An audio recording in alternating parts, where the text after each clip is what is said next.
لا إله إلا الله وحده لا شريك له وأشهد أن سيدنا ومولانا محمدا عبده ورسوله أما بعد فأعوذ بالله من الشيطان الرجيم بسم الله الرحمن الرحيم واعتصموا بحبل الله جميعا ولا تفرقوا واذكروا نعمة الله عليكم إذ كنتم أعداء فألف بين قلوبكم فأصبحتم بنعمته إخوانا وقال النبي صلى الله تعالى عليه وسلم المسلم أخو المسلم لا يخذله لا يظلمه بحسب امرئ من الشر أن يحقر أخاه المسلم وقال النبي صلى الله تعالى عليه وسلم انما بعثت لأتمم مکارم الاخلاق او کما قال۔ اللہ اکبر۔ میرے محترم بھائی اور دوستو، اسلام ایک زندگی گزارنے کا طریقہ ہے، صرف چند عبادات کا نام اسلام نہیں، یہ پوری ایک زندگی ہے۔ اور اس زندگی کو سکھانے کے لیے، چونکہ انسان پیدائشی طور پہ جاہل پیدا ہوتا ہے، اسے کچھ نہیں آتا، اسے سیکھنا پڑتا، اور جو سیکھتا ہے باہر سے سیکھتا ہے، سیکھا سکھایا نہیں پیدا ہوتا۔ کسی بچے کو آپ جنگل میں چھوڑ دو اور کوئی اس سے ملے نہیں تو وہ گونگا ہوگا، کچھ نہیں بول سکے۔ لیکن آپ چڑیا کے بچے کو تنہا چھوڑ دو، کوئی چڑیا اس سے ملاقات نہ کرے تو وہ اپنی زبان ہی بولے گا، اپنی زبان میں بولے گا۔ کوے کو تنہا چھوڑ دو، کوئی کوا اسے ملنے نہ دو تو کوے کی زبان ہی بولے گا۔ لیکن انسان کو گجراتی کا بچہ پنجابیوں میں چھوڑ دو تو گجراتی بھول جائے گا، پنجابی بولے گا۔ پنجابیوں کا بچہ گجراتیوں میں چھوڑ دو تو وہ پنجابی نہیں بولے گا، وہ گجراتی بولے گا۔ اور کوئی بھی نہ اس سے ملے، اسے تنہا چھوڑ دو تو وہ کچھ بھی نہیں بول سکے گا، گونگا ہوگا۔ تو انسان جو کچھ سیکھتا ہے باہر سے سیکھتا ہے، اور چونکہ امتحان کی جگہ ہے تو باہر دونوں چیزیں موجود ہیں، غلط بھی صحیح، دونوں جنس بازار میں موجود۔ انسان کے علاوہ جتنی مخلوق ہے ان میں غلط کرنے کا کوئی سسٹم ہی نہیں ہے، وہ غلط کر ہی نہیں سکتے، جو کرتے ہیں ٹھیک کرتے۔ انسان کے اندر دونوں سسٹم ہیں، فَأَلْهَمَهَا فُجُورَهَا وَتَقْوَاهَا، یہ دونوں نظام لے کے چلتا ہے۔ اسلام کو سیکھنا پڑتا ہے، اور اسلام کے لیے جو سب سے بڑا سرمایہ ہے، جیسے آپ بازار میں جاتے ہو، دکان کھولتے ہو، پھیری لگاتے ہو، تو اس کے لیے پیسہ چاہیے، ڈالر چاہیے۔ ڈالر کے بغیر آپ کاروبار نہیں کر سکتے۔ اسلام کے لیے ایمان چاہیے، ایمان کے بغیر اسلام پہ چلا نہیں جاتا، جانتا ہوگا چل نہیں سکے گا۔ ایمان وہ طاقت ہے، وہ سرمایہ ہے، وہ کیپٹل ہے جس سے کوئی مرد عورت وہ دین پہ چل سکتا ہے۔ یہ زیادہ ہوگا تو زیادہ چلے گا، تھوڑا ہوگا تو تھوڑا چلے گا، نہیں ہوگا تو صفر ہوگا، زیرو ہوگا۔ تبلیغ کا جو یہ کام اللہ تعالیٰ نے ہمیں دیا ہے، یہ ایمان کو سیکھنے کی اور اس کو آگے پہنچانے اور پھیلانے کی محنت ہے۔ ایمان سیکھنے کے لیے فَمَنْ شَاءَ اتَّخَذَ إِلَىٰ رَبِّهِ سَبِيلًا، کوئی ایک طریقہ نہیں ہے، کئی طریقے ہیں۔ اللہ نے سبیل کے اوپر الف لام نہیں لگایا، الف لام ہٹا کر یہ بتایا ہے کہ اللہ تک پہنچنے کے راستے کئی ہیں، محنت ہے۔ راستہ تو ایک ہے اسلام، اس پر آنے کی جو محنت ہے اس کے راستے مختلف ہیں۔ ہاں، آگے پہنچانے کے لیے تبلیغ کے سوا اور کوئی راستہ کوئی نہیں۔ یہاں آ کر تبلیغ منفرد کا کام منفرد ہو جاتا ہے کہ کسی محنت میں گشت کوئی نہیں سوائے تبلیغ۔ صرف تبلیغ ہے جس میں گشت ہے کہ خود چل کے جاؤ۔ اگر میرے پاس وہ میرے کالج کا لڑکا نہ آتا تو مجھے تو نہیں پتا تھا تبلیغ کیا چیز، نہ دین کا پتا تھا نہ دنیا کا پتا تھا۔ تو کوئی چل کے آیا اور اس نے ہاتھ پکڑا، اور دعوت ہے ہی بے طلبوں کے لیے، مدرسہ تو طلب والوں کے لیے، وہاں تو تعلیم ہوتی، تبلیغ نہیں ہوتی. خانقاہ تو طلب والوں کے لیے ہے اور دعوت بے طلب لوگوں کے لیے، جو سننا نہیں چاہتے، جو قریب نہیں آنا چاہتے. اور ایسا طبقہ کروڑوں اربوں کی تعداد میں موجود، انہیں دین پر لانے کے لیے یا دین کی بات ان کے کان میں ڈالنے کے لیے سوائے گشت کے اور کوئی عمل کوئی نہیں. میں پشاور گیا تو جماعت میں انہوں نے کہا جی یہاں ایک وکیل صاحب ہیں، تبلیغ والوں کو بہت گالیاں دیتے ہیں، شکل دیکھتے ہی گالیاں دینا شروع کرتے ہیں. آپ کے علاقے کے؟ آپ کے علاقے کے؟ میں کہا اچھا ملاؤ. پشاور میں رہتا تھا، وکالت کرتا تھا، میرے علاقے کا میاں چنو ایک چھوٹا سا ٹاؤن ہے وہاں کا تھا، میں اس کے قریب تلمبا ایک چھوٹا سا ٹاؤن ہے میں وہاں. تو جب ہم ان کے دروازے پر گئے اور نوک کیا تو دروازہ کھلتے ہی انہوں نے وہی کام شروع کر دیا دیکھتے ہی. اور کہا میں نے تمہیں کتنی دفعہ کہا ہے، وہ جو مقامی، کہ تبلیغ والوں کو میرے دروازے پر مت لایا کرو. تو اب بتاؤ، میں اگر یہ تبلیغ کے رگڑے نہ لگے ہوتے تو میں تو 2 تھپڑ اس کے منہ پہ مارتا، یا مفتی صاحب کی طرف فتویٰ سناتا تو اسلام سے خارج ہو گیا ہے، توبہ کر. میں نے اس سے کہا بھائی میں تو تبلیغی بن کے آپ کے پاس نہیں آیا، میں تو اس لیے آیا ہوں کہ مجھے پتہ چلا کہ آپ میاں چنو کے ہیں اور میں تلمبے کا ہوں، تو میں تو اس لیے آپ کو ملنے آیا ہوں. تو ایسے ہوا، اچھا آپ تلمبے کے ہو؟ میں نے کہا تلمبے کا ہوں. کہو اچھا اچھا اچھا، بڑی مہربانی، فرمائیے. میں نے کہا فرمائیے ایسے تو نہیں ہوگا، گھر بٹھاؤ پھر فرمائیے ہوگا. تو اس نے دروازہ کھولا، ہمیں بٹھایا. میں نے کوئی تبلیغ کی بات نہیں کی، چائے وائے پلائی. تو میرے والد صاحب اپنے علاقے کے مشہور آدمی تھے، تو جب میں نے اپنا تعارف کرایا تو وہ اور خوش ہو گیا. کہا تو آپ کے باپ کا الیکشن تو میں نے لڑا ہے، ان کے لیے ووٹ مانگنا. تو ایسا خوش ہو گیا، کھل گیا، چائے پلائی، بات چیت ہوتی رہی. تو اٹھتے ہوئے میں نے کہا فلاں مسجد میں ہماری جماعت آئی ہوئی. میں نے کہا چلو آپ کو بتا دوں. مغرب کے بیان میں وہ آیا ہوا تھا. پھر جتنے دن میں وہاں رہا وہ آتا رہا آتا رہا آتا رہا. میں واپس چلا گیا.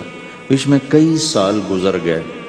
لاہور کیولری گراؤنڈ ایک مشہور جگہ، وہاں میرا بیان تھا.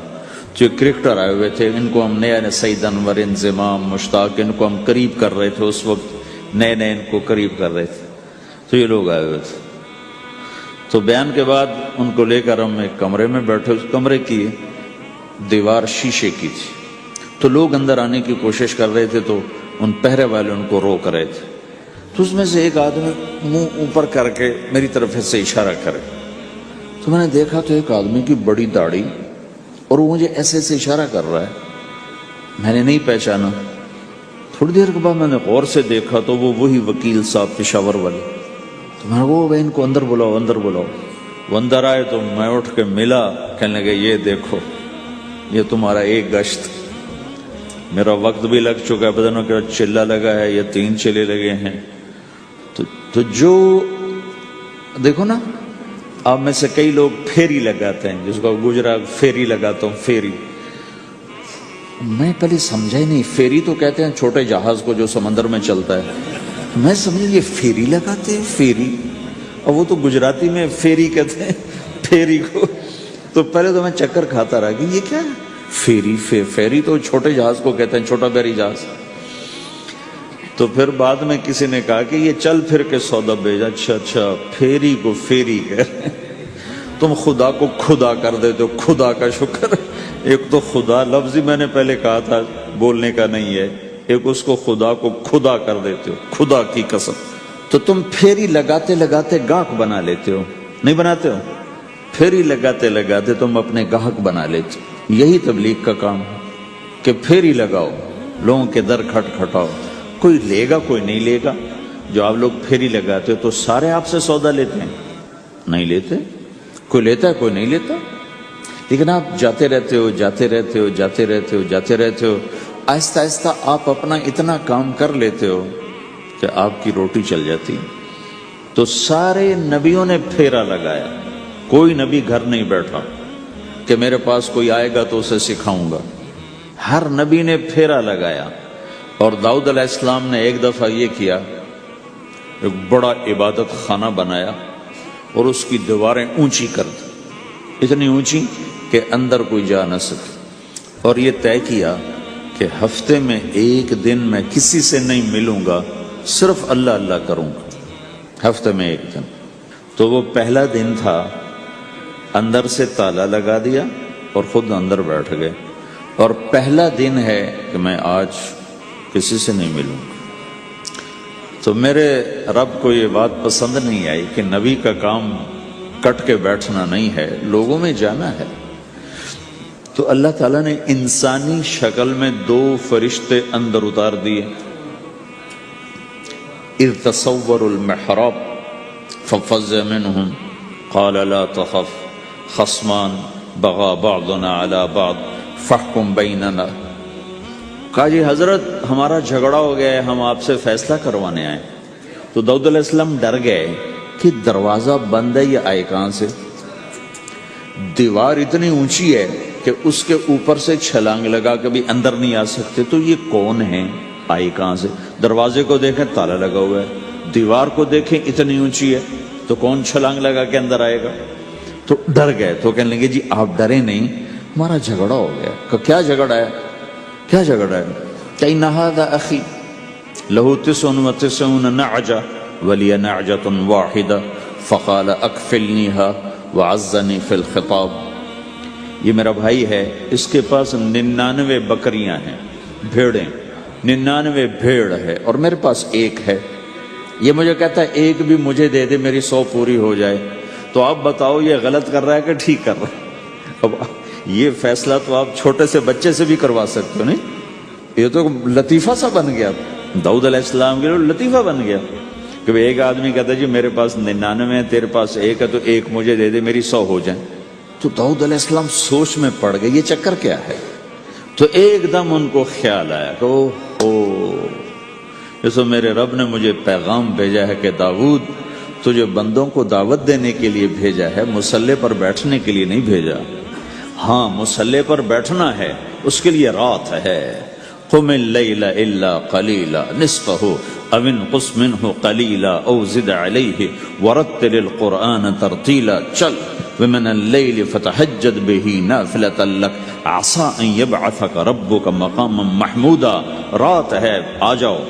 ان ناشئۃ اللیل ہی اشد وطئا واقوم قیلا. آجا آجا، رات بڑی مزے کی چیز ہے، تو اور میں تنہا. فاذا فرغت فانصب والى ربک فارغب. آ جاؤ. تتجافى جنوبهم عن المضاجع يدعون ربهم خوفا وطمعا ومما رزقناهم ينفقون. رات تیری میری، دن میرے بندوں کے لیے. نہیں بیٹھ سکتا، تسبیح پکڑ کے نہیں بیٹھ سکتے ہو. تو اس پر داؤد علیہ السلام سجدے میں گرے. آیت سجدہ ہے اس لیے میں نہیں پڑھتا ہوں. سجدے میں گرے اور کہا یا اللہ معافی کر، یا اللہ معاف کر دے، یا اللہ معاف کر دے. میں نے دروازے بند کر لیے، حالانکہ میں یہ میرے منصب کے خلاف تھا، اس پر اللہ سے معافی مانگی. تو چل کے جانا نبیوں کی صفت ہے، یہی ہماری صفت. اس امت کو یہ کام دیا گیا کہ یہ اوروں کے پاس جا کے اپنا سودا پیش کر، اپنوں کو بھی سنبھالے اور غیروں تک بھی پہنچے. نہیں سنتے پھر جاؤ، نہیں سنتے پھر جاؤ، کیونکہ دلوں کا پھیرنا اللہ کے ہاتھ میں ہے. تیرے ذمہ آواز لگانا ہے. اللہ تعالیٰ نے تقسیم کر دی. قم اللیل الا قلیلا، رات اللہ کے پاس آ جا. دن میں کیا کر؟ ان لک فی النہار سبحا طویلا، تیرا دن میں کام بہت زیادہ ہے. سبحا طویلا، دعوت کے کام کو تیرنے سے تشبیہ دی ہے. سبح تیرنے کو کہتے. اللہ کے نبی کا ایک گھوڑا تھا جس کا نام تھا سبحہ، میں نے بتایا تھا پہلے دن. وہ اتنا تیز چلتا تھا جیسے تیر رہی ہو، اس لیے اللہ کے نبی نے خود اس کا نام سبحہ رکھا تھا، تیرنے والا. تو تبلیغ کے کام کو تیرنے سے تشبیہ دی کہ آپ نے لمبا تیرنا ہے. اور مکے میں تو پانی کوئی نہیں، تو کہاں تیرنا ہے جی؟ سارے مکے میں پانی کا قطرہ کوئی نہیں زمزم کے کنویں کے سوا، تو تیرنا کہاں ہے؟ یہ اس دعوت کے کام کی بڑی خوبصورت تصویر ہے. سبحا طویلا، حالانکہ اللہ فرماتا ہے ان لک فی النہار شغلا طویلا عملا عظیما جہدا طویلا، لیکن سبحا طویلا، جو آدمی چل رہا ہوتا ہے اگر وہ بیٹھ جائے تو کوئی نقصان تو کوئی نہیں، گاڑی چلا رہا ہے کہیں گاڑی روک لے تو کوئی نقصان تو کوئی نہیں، تھوڑی دیر سے پہنچ جائے گا، کہیں گاڑی کھڑی کر کے کافی پینے لگ گیا تو کوئی مسئلہ تو کوئی نہیں ہے، آدھا گھنٹہ دیر سے گھر پہنچ جائے گا۔ تیرنے والا پانی میں اتر گیا، اب یہ رک سکتا ہے؟ کیوں بھائی؟ اگر یہ کافی پینے کا ارادہ کرے تو کہاں جائے گا؟ تو مچھلی کے پیٹ میں جائے گا۔ پانی میں اترنے کے بعد اختیار ختم ہے، اب تیرنا ہے۔ کہاں تک؟ دوسرا کنارہ جب تک ہاتھ میں نہیں آتا تیرنا ہے، سبحا طویلا، جب تک آخرت کا کنارہ ہاتھ میں نہیں آتا۔ اے میرے نبی، تجھے دعوت کا کام کرتے ہی رہنا ہے، کرتے ہی رہنا ہے، کرتے ہی رہنا ہے، تیری چھٹی کوئی نہیں۔ سبحا میں یہ اشارہ تھا کہ چھٹی کوئی نہیں، یہ موت تک کا کام ہے۔ وَاعْبُدْ رَبَّكَ حَتَّى يَأْتِيَكَ الْيَقِينُ۔ آئے ہائے، جب یہ آیت اتری یا ایھا المدثر قم فانذر وربک فکبر، اے میرے محبوب اٹھ جا، اٹھ جا، میرا پیغام سنا، تو لیٹا ہوا ہے۔ تو اس پر آپ نے کہا خدیجہ انقطع ایام النوم والراحہ، میرے آرام کے دن چلے گئے، میرے سونے کے دن چلے گئے، میرے رب نے مجھے کہا ہے اٹھ جا اور میرا پیغام سنا۔ تو اس وقت تو کوئی جاننے والا نہیں تھا، تو پہلے آپ چپ کے بات فرما رہے تھے، پھر اللہ نے کہا کھل کے کہہ، تو پھر آپ نے کہا میں خدیجہ میں کس کو کہوں، میری کون سنے گا، من ادعو من یستجیب۔ تو حضرت خدیجہ نے عرض کی یا رسول اللہ، آپ دعوت دینے میں پہل کریں، میں لبیک کہنے میں پہل کرتی ہوں۔ تو بھائیو، دعوت ہمارا سرمایہ ہے، دعوت سے ایمان بنتا ہے، ایمان سے عمل بنتا ہے۔ تو اگر آپ اس دعوت میں حرکت کرتے رہو گے، ان لک فی النہار سبحا طویلا، کل میں نے اس پر تھوڑی تفصیل سے بات کر دی تھی، آج میں اس سے اگلی بات کرنا چاہتا ہوں، لیکن اس کو بار بار سننا اس لیے ضروری ہے کہ آدمی بڑی جلدی بھول جاتا ہے، اور نفع سامنے نہ ہو تو اس کے لیے قدم اٹھانا، مال لگانا مشکل ہو جاتا ہے۔ آپ پھیری بھی تو لگاتے ہو، تو شام کو پیسہ ہاتھ میں آتا ہے تو تھکاوٹ چلی جاتی۔ میں نے ایک شخص سے کہا تھوڑا تبلیغ میں وقت دے دو بھائی، کہا جی مجھے گولیاں لگی تھیں تو اس کے بعد میرے بدن میں درد ہوتا ہے تو میں ٹائم نہیں دے سکتا، لیکن میں اسے دیکھتا تھا، وہ صبح سے شام تک اپنی دکان پہ کھڑا ہوتا تھا، کھڑا ہو کے کام کرتا تھا۔ تو ایک دن میں نے اس سے پوچھا یہ تو دکان پہ کھڑا ہوتا ہے، اس کا درد تمہیں نہیں ہوتا؟ تبلیغ میں تو اتنی مشقت نہیں ہے۔ وہ کہنے لگا جی روز درد بہت ہوتا ہے، لیکن میں جب شام کو پیسے گنتا ہوں تو سارا درد چلا جاتا ہے، سارا درد چلا جاتا ہے۔ تو اب آپ تبلیغ میں 3 دن کے لیے گئے تو کچھ لگا کے آتے ہو، ہاتھ میں تو کچھ بھی نہیں ہوتا، اور چلے کے لیے جاؤ تو کچھ لگتا ہے، ہاتھ میں تو کچھ بھی نہیں آتا۔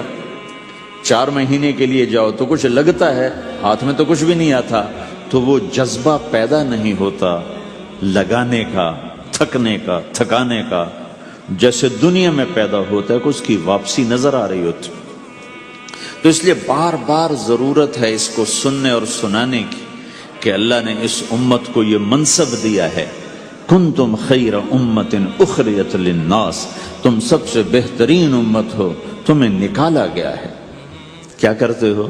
تأمرون بالمعروف وتنہون عن المنکر وتؤمنون باللہ، بھلائی کی بات کرتے ہو، برائی سے روکتے ہو، صلہ مجھ سے لیتے ہو، تؤمنون باللہ، صلہ مجھ سے لیتے ہو، اللہ پہ ایمان لاتے ہو۔ کل بھی میں نے کہا تھا کہ ہر مسلمان کے ذمے دعوت ہے، عمل کرے یا نہ کرے۔ آج پھر اس کو دوہرا رہا ہوں کہ عمل کرے یا نہ کرے، اوروں کو دعوت دینا ہر مسلمان کے ذمے ہے۔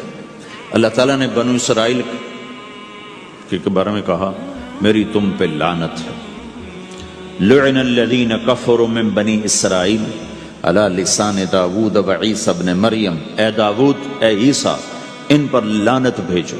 کتنا سخت اللہ کا فرمان ہے۔ اچھا کیوں، کس لیے؟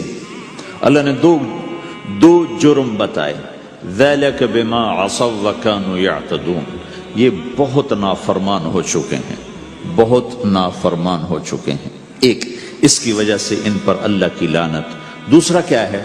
کانوا لا یتناہون عن منکر فعلوہ، جو گناہ خود کر رہے ہوتے ہیں اس سے اوروں کو نہیں روکتے۔ کانوا لا یتناہون، نہیں روکتے تھے، عن منکر، اس گناہ سے، فعلوہ، جسے وہ خود کر رہے ہوتے تھے۔ تو اس سے پتہ چلا کہ اگر کوئی نافرمانی بھی کر رہا ہے تو کسی کو اگر دیکھتا ہے نافرمانی کرتے تو اسے سمجھانا اس کے ذمے ہے۔ اللہ یوں کہہ رہا ہے کہ کم وقت خود تو برائی کر رہا تھا تو کسی کو روکتا تو صحیح۔ دونوں ہی کام نہیں کیے، نہ خود چھوڑا نہ کسی اور کو روکا۔ تو بھائیو، حرکت کرتے رہنا، اس حرکت میں بڑی طاقت ہے۔ ساری کائنات حرکت میں، اگر رک جائے تو تباہی۔ زمین حرکت کر رہی ہے، سورج حرکت کر رہا ہے، چاند ستارے ہر شے حرکت میں۔ تمہاری زمین 66,000 کلومیٹر فی گھنٹہ کی رفتار سے روزانہ بھاگی جا رہی۔ پتہ چلا کہ پاناما میں دونوں سمندروں کے 66,000 کلومیٹر فی گھنٹہ کی رفتار سے دوڑا جا رہا ہے۔ تمہارا سورج 6 لاکھ میل 9 لاکھ کلومیٹر فی گھنٹہ کی رفتار سے دوڑتا جا رہا ہے۔ حرکت کے ساتھ زندگی ہے، حرکت ختم ہوگی زندگی ختم ہو جائے گی۔ اب لوگوں نے حرکت کی، اپنے ملکوں کو چھوڑ کر آئے، اللہ نے آپ کو روزگار دے دیا، باعزت روزگار دے دیا۔ تو بھائیو، اللہ کے دین کے لیے حرکت کرتے رہنا، عمل بھی آ جائے گا انشاءاللہ۔ ایک دن دیکھو گے زندگی بدلے گی۔ ہمارے بزرگ تھے، ساتھی فوت ہو گئے، تو ان کا بیٹا PIA میں کیپٹن تھا، جہاز اڑاتا تھا۔ تو انہوں نے کہا بیٹا نماز پڑھ لیا کر۔ کہا ابا فرصت نہیں ملتی، بہت کام ہوتا۔ کہا اچھا چلو نماز کے وقت ایک آدمی کو دعوت دے دیا کر، 5 نمازیں ہیں، 5 دفعہ دعوت دے دیا کر۔ وہ کہنے لگا میں دعوت دوں؟ خود تو میں پڑھتا نہیں، دوسرے کو کیسے دعوت دوں؟ کہا بیٹا ایک تو میری مان لے، نماز کا انکار کیا ہے تو یہ تو مان لے کہ چلو کسی کو کہہ دیا کر کے بھائی نماز پڑھا کرو۔ کہا چلو یہ تو آسان ہے، میں کہہ دوں گا۔ تو اس نے اپنے ابا کی بات مان لی، ہر نماز پہ 1-2 کو کہہ دیتا بھائی نماز پڑھا کرو۔ اس کے والد فوج میں جرنیل تھے، یہ کیپٹن تھا، دونوں کی ملاقات نہیں ہوئی۔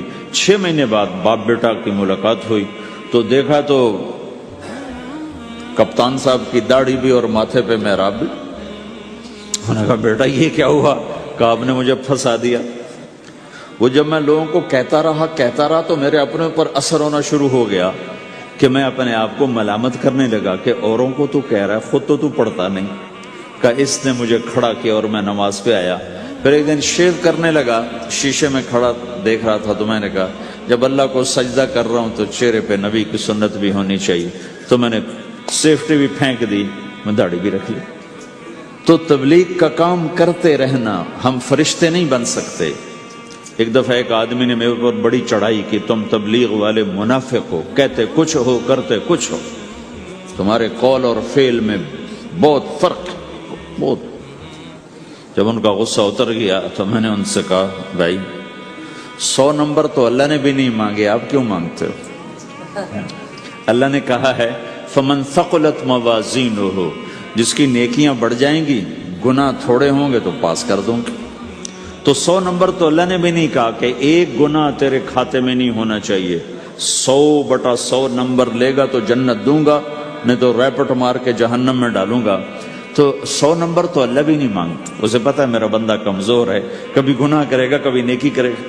تو وہ کہتا ہے جس کے پاس 51 نیکیاں ہوئیں اور 50 گناہ ہوئے تولوں گا تو 51 جھک جائیں گے نا، 50 معاف۔ مثال دے رہا ہوں میں، ہمارے علاقے میں ایک زمیندار تھے، وہ ذکر بھی بہت کرتے تھے، گالیاں بھی بہت دیتے تھے۔ ادھر سبحان اللہ تیرے فلانے، الحمدللہ کے ساتھ ایک پھکڑ تولتے تھے، ساری زندگی وہ ایسا ہی کرتے رہے۔ جب وہ فوت ہو گئے تو کسی نے ان کو دیکھا تو انہوں نے پوچھا کہ میاں صاحب آپ کے ساتھ کیا ہوا؟ آپ تو گالیاں بہت دیتے تھے۔ خود انہوں نے یہ پوچھ رہے آپ تو گالیاں بہت دیتے تھے، تو آپ کے ساتھ کیا ہوا؟ کہ اللہ تعالیٰ نے میرے ذکر اور میری گالیوں کو تولا تو میرا ذکر بڑھ گیا تو میری بخشش ہو گئی. اللہ نے بھی کاؤنٹنگ رکھی ہے، پرفیکشن مانگی ہی نہیں. اگر اللہ پرفیکشن مانگتا تو پھر آپ کہتے تم کرتے کچھ ہو کہتے کچھ ہو.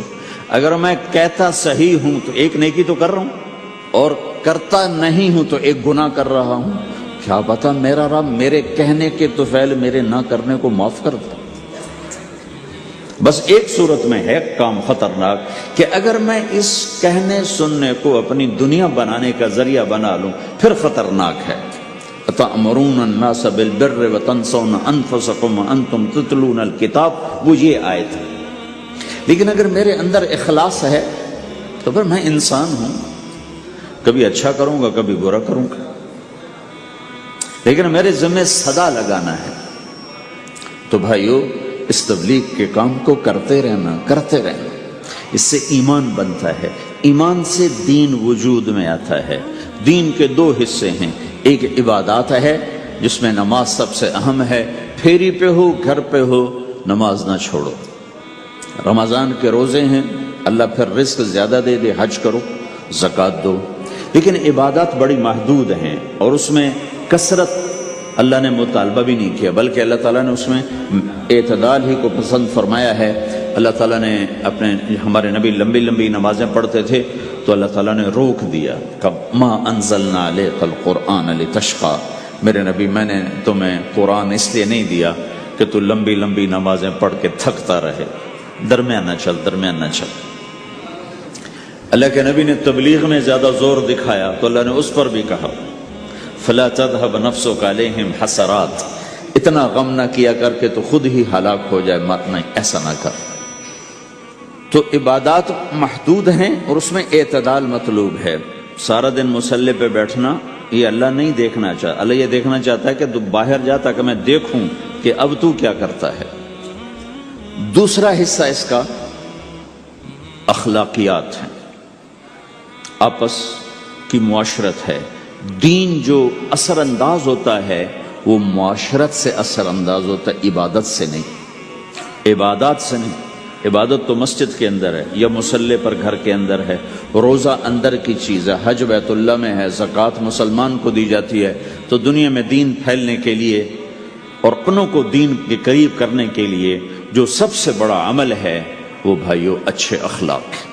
یہ دوسرا حصہ میں آج بیان کرنا چاہتا ہوں.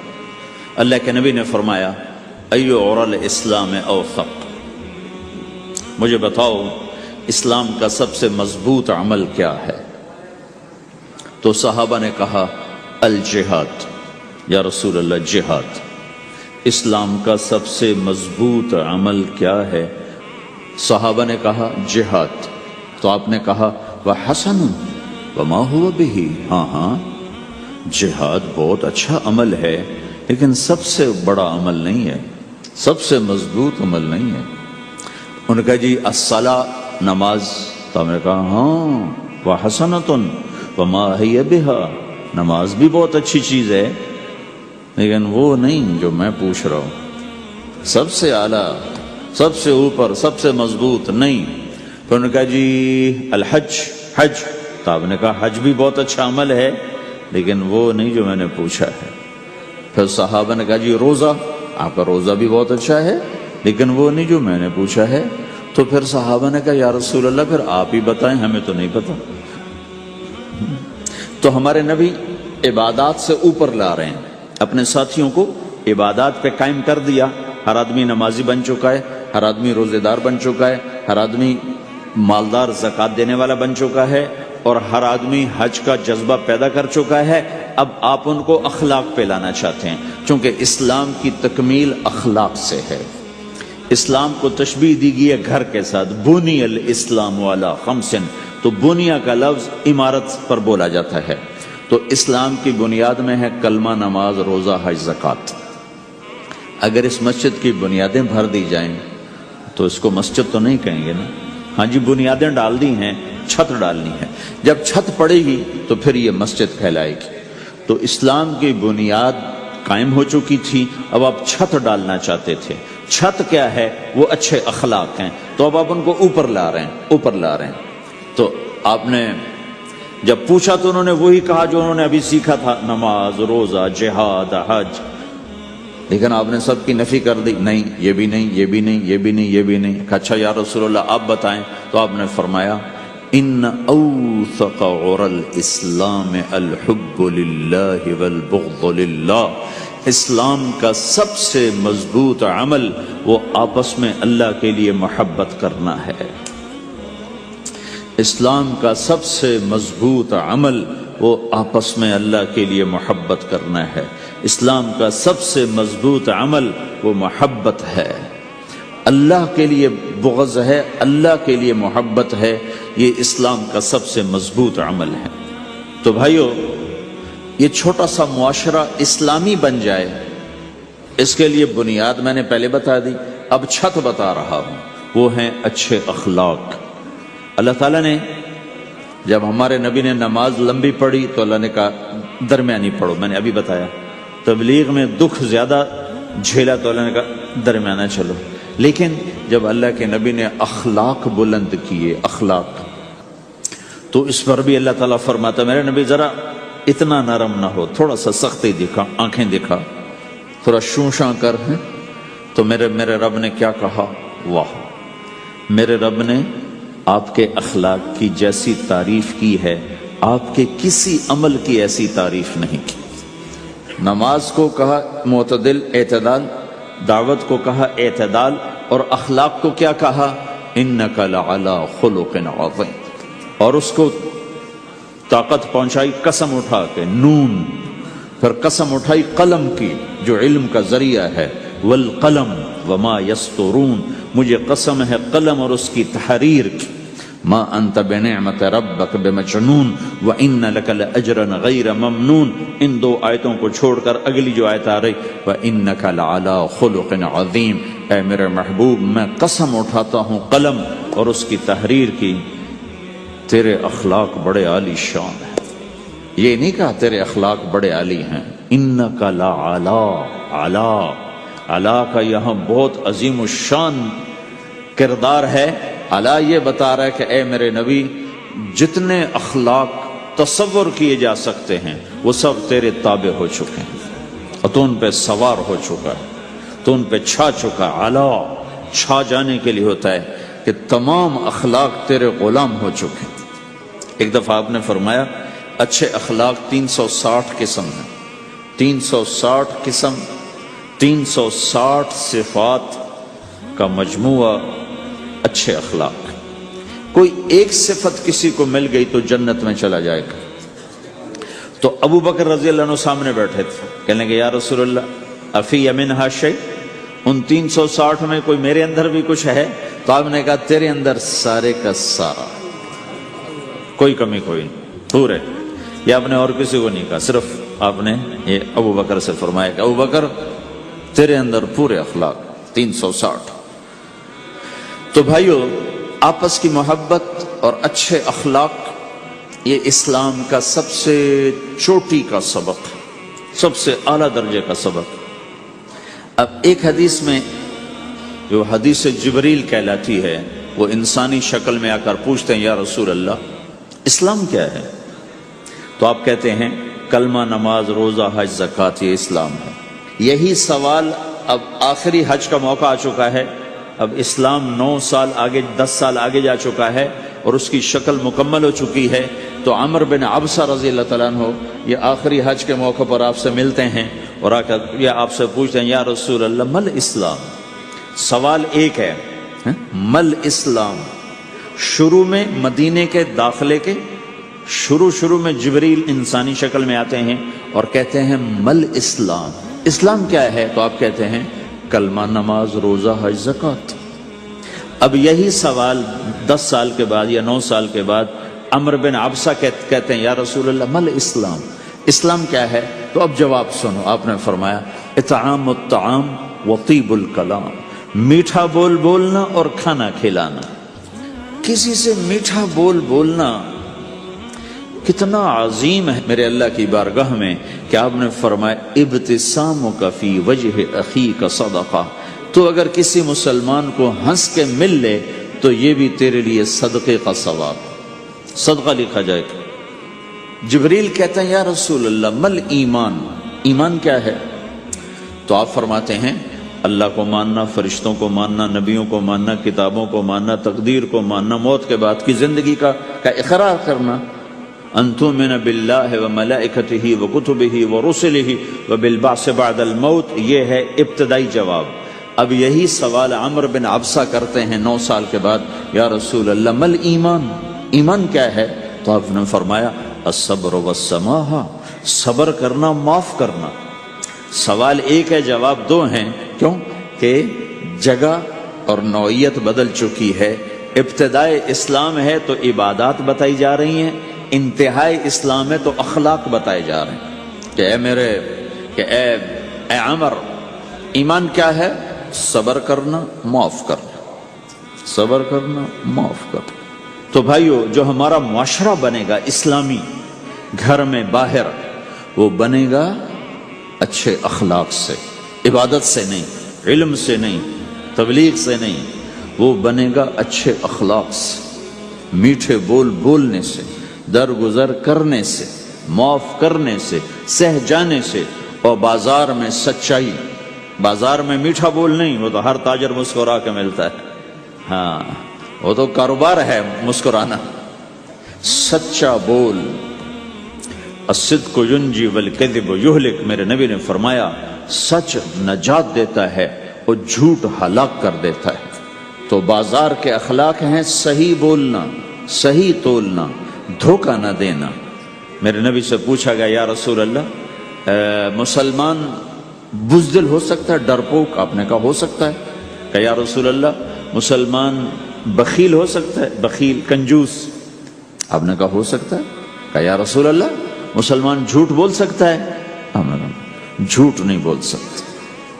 آپ نے فرمایا میں اپنے امت میں ہر عیب کی توقع رکھتا ہوں کہ میرا امتی ہر گناہ کر سکتا ہے لیکن 2 کام نہیں کر سکے گا اگر وہ میرا امتی ہے، ایک جھوٹ کبھی نہیں بولے گا، ایک دھوکہ کبھی نہیں دے گا۔ اور یہ دونوں کام ہمارے پورے عروج پر ہیں۔ تو مسلمان دھوکہ نہیں دیتا کسی کو، مسلمان جھوٹ نہیں بولتا۔ تو اللہ کے نبی نے یہ نہیں فرمایا جو نماز نہیں پڑھتا وہ میری امت میں سے نہیں، جو روزہ نہیں رکھتا میری امت میں سے نہیں ہے، زکوٰۃ نہیں دیتا میری امت میں سے، یہ نہیں کہا۔ آپ نے کہا من غش فلیس منا، جس نے کسی کو دھوکہ دیا وہ میری امت میں سے نہیں، میری امت سے خارج۔ تو آپ کی تجارت پاناما میں ایسی تجارتوں کو وہ اسلام کا بولتا ثبوت بن جائے۔ آپ کی جاب ہے تو ایسی ہو کہ پورا انڈونیشیا جو مسلمان ہوا ہے، مسلمان تاجروں کی تجارت سے مسلمان ہوا۔ ملائیشیا، انڈونیشیا، فلپائن، ان علاقوں میں جتنا اسلام پھیلا ہے یہ تاجروں کی محنت سے پھیلا ہے۔ کہاں کے تاجر؟ یمن کے عرب تاجر، ان کے عالی اخلاق، ان کا سچا بول، ان کا صحیح ترازو، اس نے لوگوں کے قلوب کو پھیر دیا کہ یہ پیسے کے غلام نہیں ہیں۔ تو ہماری تجارت اس لیے نہیں کہ ہم پیسہ بنائیں، ہماری تجارت اس لیے کہ ہم تجارت میں اللہ کے احکام زندہ کریں، جس میں سب سے بڑا حکم سچ بولنا ہے اور دھوکے سے بچنا ہے، اور غلط کاروبار سے، غلط کام سے بچنا ہے۔ صرف ہم پیسہ نہیں کماتے، ہم اللہ کا امر دیکھتے ہیں کہ اگر میرے اللہ کے حکم کے مطابق ہے تو ٹھیک، اگر اس کے مطابق ہم چھوڑ دیں تو بھائیو اپنے پہچان کرواؤ سچائی کے ساتھ، دیانت کے ساتھ، دھوکے سے بچتے ہوئے۔ ایک تاجر مجھے بڑے فخر سے بتا رہا، فیصل آباد کی بات، کہ میں صبح صبح قرآن پڑھ رہا تھا، دکان پہ بیٹھا ہوا، کپڑے کا تاجر۔ تو ایک گاہک آ گیا، کہا جی آپ قرآن پڑھ رہے ہو، بھلے آدمی لگتے ہو، تو میں نے بیٹی کے جہیز کے لیے کپڑا خریدنا ہے، تو میں نے کہا آپ سے خرید لیتا ہوں۔ تو وہ پھر ہنس کے کہنا جی میں نے 16 روپے میٹر والا کپڑا 48 روپے میٹر میں بیچ دیا۔ میں نے کہا واہ بھائی واہ، قرآن کی قیمت بڑی تھوڑی لگائی تو۔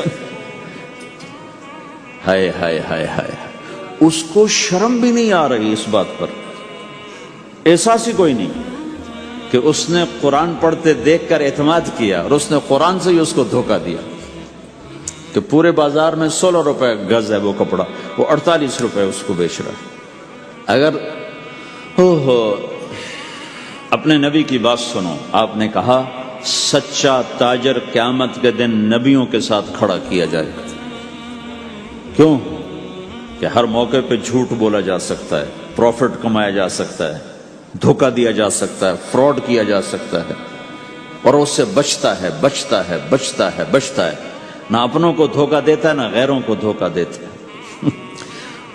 جب انگریز کا دور تھا، دلی میں ایک جیب کترا تھا، جیب کاٹنے والا، تو وہ یہ سکھایا کرتا تھا لڑکوں کو، پھر ان کو بھیجتا تھا، تو اس کا ایک چیلا شام کو صرف 2 روپے لے کر آیا، 2 روپے لے کر۔ تو اس نے کہا بے وقوف، آج سارا دن کی کمائی 2 روپے؟ کہ استاد آج بہت بڑا مال مارا تھا، لیکن میں نے دیکھا تو وہ ایک گورا تھا، انگریز تھا، تو مجھے خیال آیا اگر قیامت کے دن عیسیٰ علیہ السلام نے میرے نبی کو گلہ دے دیا کہ تیرے امتی نے میرے امتی کی جیب کاٹی تھی، تو میں اپنے نبی کو کیا جواب دوں گا؟ تو میں نے جا کر اس کو واپس کر دیا، ابھی اپنے کے کھسکا کے لایا ہوں 2 روپے۔ پچھلے زمانے کے تو چور بھی ایسے خوددار ہوتے تھے، اب تو نمازی ایسے غیرت کہاں پھینک کے آ گئے ہیں، ماتھے پہ محراب ہوتا ہے اور دھوکے میں سب سے اول ہوتا ہے۔ تو ہمارا اسلام صرف اس مسجد کی 4 دیواری میں نہیں ہے، ہمارا اسلام تو بارش کے قطروں کی طرح پھیلا ہوا ہے، آسمان کی بلندی ہے، آسمان کی وسعت ہے، جیسے اس سے زیادہ ہمارے دین کی وسعت ہے۔ تو آپ کسی دفتر میں ہو یا اپنے کاروبار میں ہو، تو اس میں بھی اللہ کے نبی نے آپ کو طریقہ بتایا ہے۔ بازار کے اخلاق ہیں مسکرانا نہیں، بازار کے اخلاق ہیں سچ بولنا، صحیح دینا، صحیح تولنا، صحیح سودے کا عیب بتانا۔ عبد الرحمن بن عوف رضی اللہ تعالیٰ عنہ پہلے 10 صحابہ میں آتے ہیں، پہلے 10 صحابہ۔ آپ نے کہا ابو بکر جنتی، عمر جنتی، عثمان جنتی، علی جنتی، طلحہ جنتی، زبیر جنتی، سعد جنتی، عبد الرحمن جنتی، ابو عبیدہ جنتی، سعید بن زید جنتی، اس میں ایک عبد الرحمن۔ جب ان کا انتقال ہوا تو انہوں نے 3 ارب 10 کروڑ 20 لاکھ دینار چھوڑے ترکہ۔ ہمیں تو بڑا بیوقوف بنایا گیا ہے، کاغذ کو کرنسی بنا کے دے دی۔ کاغذ، کرنسی تو سونا ہوتا ہے جی، کرنسی تو سونے اور چاندی کو کہتے ہیں، کاغذ کے ٹکڑے کو تو کرنسی نہیں کہتے۔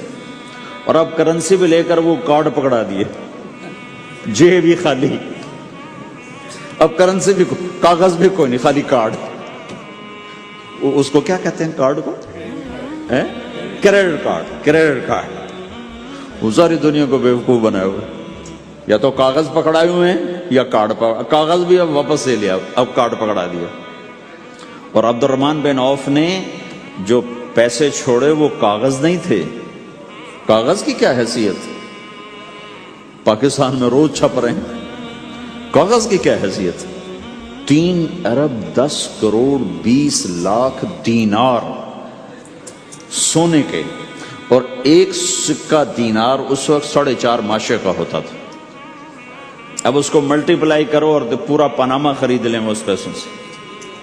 اور وہ ٹاپ لسٹ کے 10 10 صحابہ میں سے ایک، وہ فرماتے تھے میری تجارت کا یہ اصول رہا کہ میں نے کبھی ادھار نہیں خریدا، نہ کبھی ادھار بیچا، نہ کبھی ادھار خریدا۔ جو خریدے بھی ادھار اور بیچے بھی ادھار، اسے نیند کہاں آئی؟ دینے والے دیتے نہیں، لینے والے سر پہ کھڑے ہوتے، انہیں نہ بیوی اچھی لگتی نہ بچے اچھے لگتے، وہ گھر میں بیٹھ کے بھی گھر میں نہیں ہوتے۔ تو آپ نے فرمایا نہ میں نے کبھی ادھار خریدا، نہ کبھی ادھار بیچا، نقد خریدا نقد بیچا۔ دوسرا میرا اصول یہ رہا کہ میں نے کبھی سٹاک نہیں کیا، جب مجھے پروفٹ ملا میں نے فوراً بیچ دیا، انتظار نہیں کیا 1 ہفتے بعد بیچوں گا ریٹ بڑھ جائے گا۔ جس دن مجھے پروفٹ ملا، 1 پیسہ بھی ملا تو میں نے فوراً بیچ دیا۔ تیسرا اصول یہ تھا کہ میرے سودے میں کوئی کمی یا عیب ہوتا تو میں اسے چھپاتا نہیں تھا، ظاہر کرتا تھا، اس میں یہ کمی ہے بھئی، لینا تو لے لو، نہیں لینا تو چھوڑو۔ ہماری تو تجارت بھی جنت کا راستہ ہے۔ مدینے کے لوگ ذمہ دارا کرتے تھے، مکہ کے لوگ تجارت کرتے تھے، ان کی زراعت اور تجارت دین کے پھیلنے کا ذریعہ بن گئی۔ عبد الرحمن بن عوف رضی اللہ عنہ کا مال اللہ کے دین کے کام آیا، عثمان رضی اللہ عنہ کا مال اللہ کے دین کے کام آیا۔ جنگ تبوک میں 10,000 آدمیوں کا سامان حضرت عثمان اکیلے نے دیا۔ 30,000 کا لشکر تھا تو 1/3 10,000 کا سارا سامان عثمان رضی اللہ عنہ نے اپنے گھر سے دیا، اور وہ دینار لا کے پیش کیے نا، تو اللہ کے نبی وہ دینار لے کر یوں کر رہے تھے، ایسے ایسے وہ کر رہے تھے، ما علی عثمان اللہ یعمل بعد عثمان، آج کے بعد تو کچھ نہ کر، جنت واجب ہو گئی تیرے لیے۔ تو بھائیو، ہمارا دین صرف ہمیں عبادت نہیں بتاتا، بازار کی زندگی بتاتا ہے کہ مسلمان بازار میں کیسے ہوتا ہے۔ کسی کے ہاں ملازم ہے تو اس کی نوکری کیسی ہوتی ہے، اس کی دیانت کیسی ہوتی ہے، اس کا بول کیسا ہوتا ہے۔ وہ پیسے پہ قربان نہیں ہوتا، وہ پیسے کو ایمان پہ قربان کرتا ہے۔ تو آپ کی تجارت بھی دین کے پھیلنے کا ذریعہ بنے گی۔ آہا، صرف نماز سے گناہ معاف نہیں ہوتے۔ مسلم شریف کی روایت ہے، من امسا کالن بعمل یدہ امسا مغفورا لہ، جو صبح سے شام تک روزی کماتے کماتے حلال حلال حلال حلال، جھوٹ والی نہیں، کھوٹ والی نہیں، خیانت والی نہیں، حرام چیز نہیں، حرام چیز کا بیچنا بھی حرام ہے، خریدنا بھی حرام ہے، اس کا پروفٹ بھی حرام ہے۔ جس گھر میں حرام پیسہ جائے گا وہاں سکھ کبھی نہیں آئے گا، چیزیں آ جائیں گی، چین نکل جائے گا۔ 1960 کی دہائی میں ایک پاکستان کا افسر تھا، اس نے 1960 میں لوگوں کے پاس 100 روپے مشکل سے ہوتے تھے، اس نے اس زمانے میں کروڑوں روپے جمع کیے رشوت سے، بہت بڑی پوسٹ پر تھے۔ جب وہ مر گیا، ایک دن اس کا بیٹا کہہ رہا تھا، کاش ہمارا باپ ہمارے لیے حرام کٹھا نہ کرتا تو کوئی خوشی کا دن ہم بھی دیکھ لیتے۔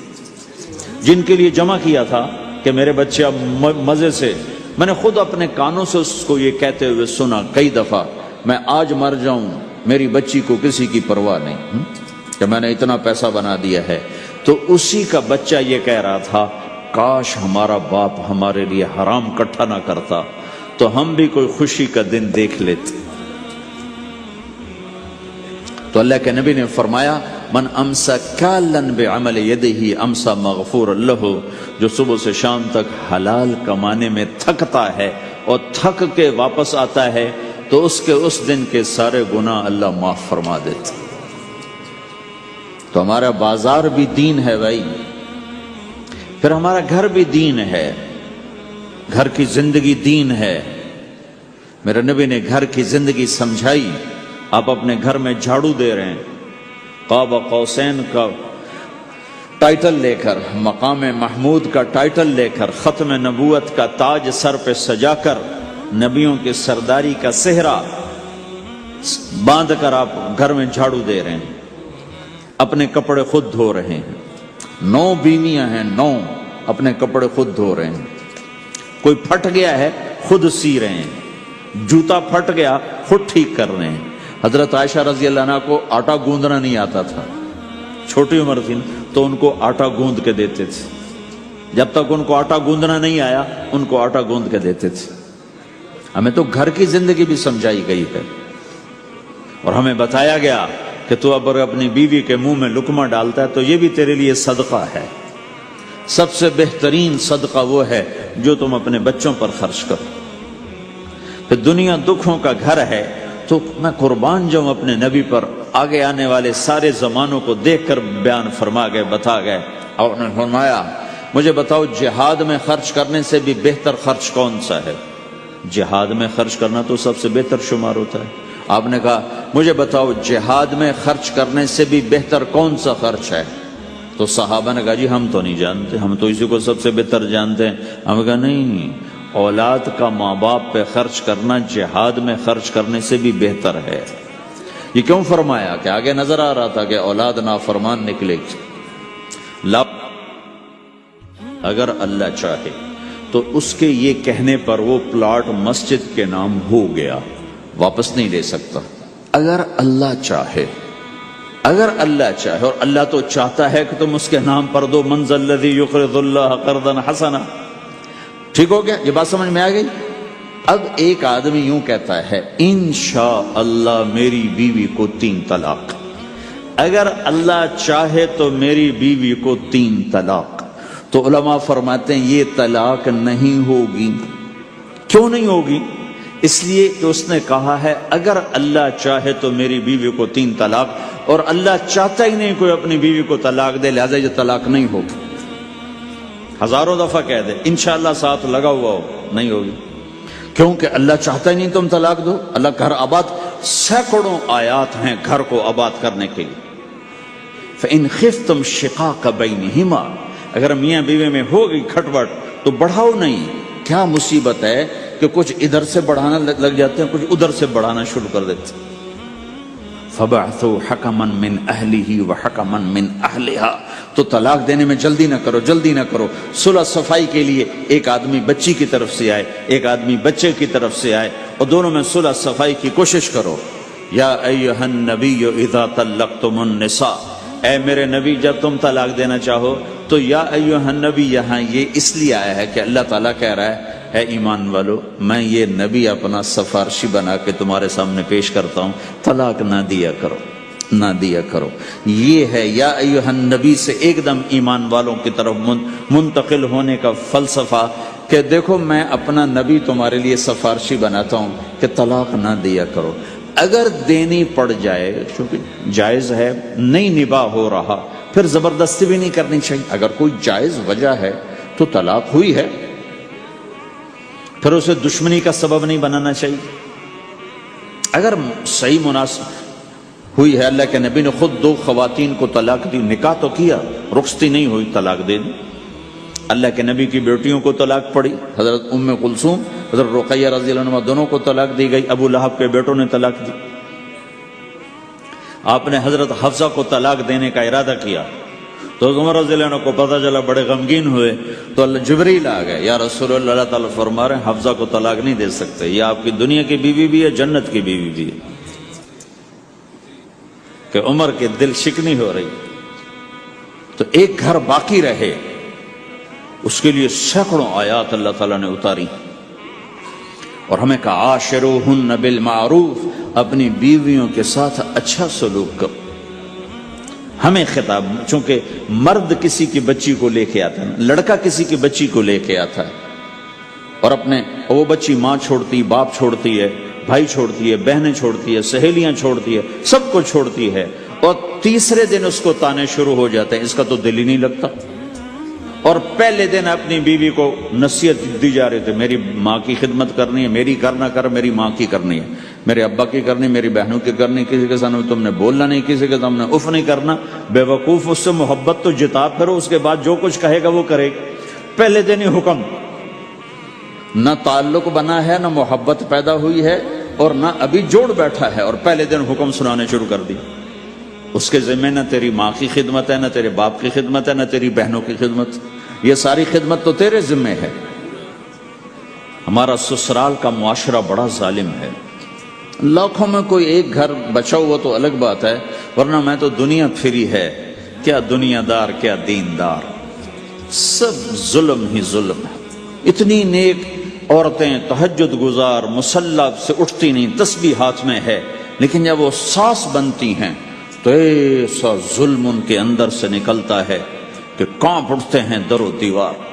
جب عورت ماں ہوتی ہے تو اس کے روئیں روئیں سے محبت کے چشمے پھوٹتے ہیں.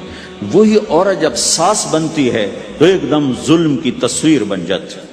اسے اپنی بہو میں کوئی خوبی نظر ہی نہیں آتی، عیب ہی عیب نظر آتے ہیں. اپنے بیٹے کو بھڑکاتی رہتی، یہ کرتی ہے، یہ کرتی ہے. اور ایسے بے وقوف ہیں، کوئی ماں کی وجہ سے بیویوں کو تباہ کر دیتے ہیں، کوئی بیویوں کی وجہ سے ماؤں کو تباہ کر دیتے ہیں. یہ دونوں ظلم ہیں. ماں کی وجہ سے بیوی پہ زیادتی نہ کرو، بیوی کی وجہ سے ماں پہ زیادتی نہ کرو. بیوی کا اپنا مقام ہے، ماں باپ کا اپنا مقام ہے، بہنوں کا اپنا مقام ہے.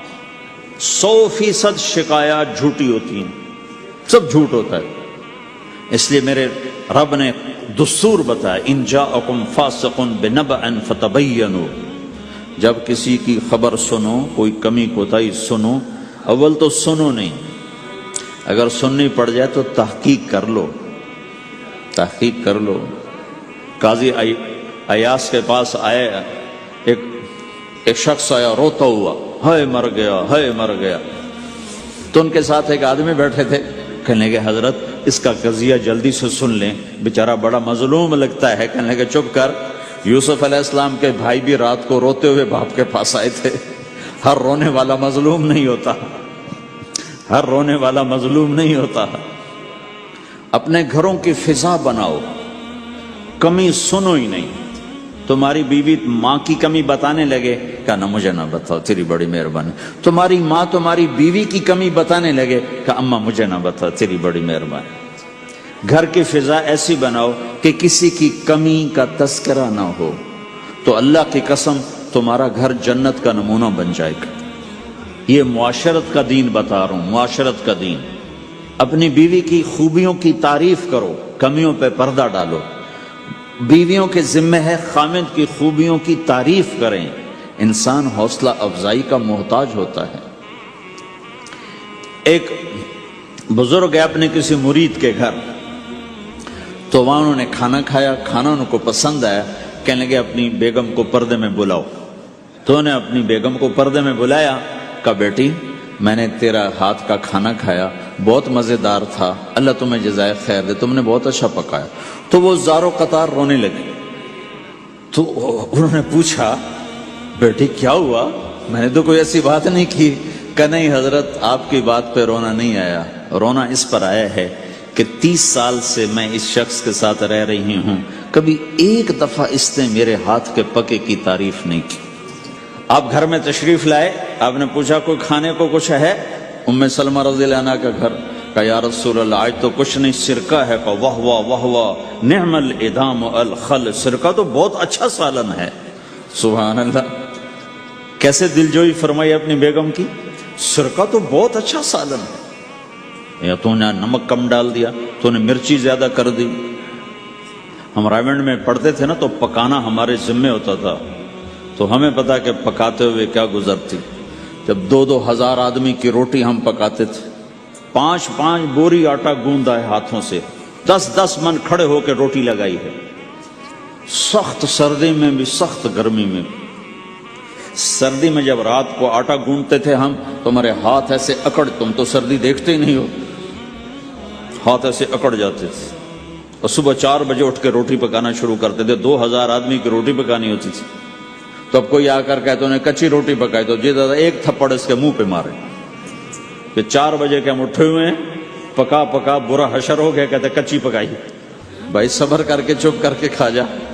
مولانا الیاس صاحب رحمۃ اللہ علیہ ایک اپنے مرید کے گھر گئے، تو اس نے کھیر بنا کر پیش کی۔ اچھا نمک اور چینی ایک جیسے ہوتے ہیں، وہ دیہاتی عورت سمجھ نہ سکی، چینی کے بجائے نمک ڈال دیا۔ تو انہوں نے جا سب سے پہلے مولانا الیاس صاحب کے سامنے کھیر رکھی، تو آپ نے جو چکھی تو وہ تو تھی کڑوی۔ کہنے کہ بھائی واہ واہ واہ واہ واہ واہ، بڑی مزے کی کھیر، ساری لیا میں اکیلا کھاؤں گا، کسی کو نہیں کھانے دوں گا۔ ساری کھیر کھا گیا اس پر پردہ ڈالنے کے لیے۔ وہ تو جب اس نے کہا مولانا الیاس کا بچا ہوا تھوڑا سا میں جب چکھا تو کڑوا گیا، ہائے مر گئی، یہ تو سارا نمک ڈالا ہوا تھا۔ ایک دم ہماری جماعت چنیوٹ میں تھی، تو ہمارے ساتھیوں نے چائے بنائی، تو وہ اندھیرا سا تھا، تو چینی کے بجائے نمک ڈال دیا اور دسترخوان پہ لے آئے، سب پی رہے۔ واللہ میں آنکھوں سے دیکھا بتا رہا ہوں، مولانا الیاس کا تو سنا بتا رہا ہوں، کسی ایک نے نہیں کہا کہ یہ کڑوی ہے، چپ کر کے پی رہے، چپ کر کے پی رہے، کسی ایک نے نہیں کہا۔ باہر ایک دیہاتی کھڑا تھا، تو میں نے اس کہا چاچا آتے نو چاہ پی ماما، وہ آ گیا، اس نے پہلا گھونٹ بھرا ہوئے تھا، کوڑی ہے، اس نے بانڈا پھوڑ دی۔ پھر سارے ساتھی ہنس پڑے کہ چاچا ہم نے تو پردہ ڈالنے کی کوشش کی تھی خدمت والوں پر تو نہیں پردہ چاک کر دیا۔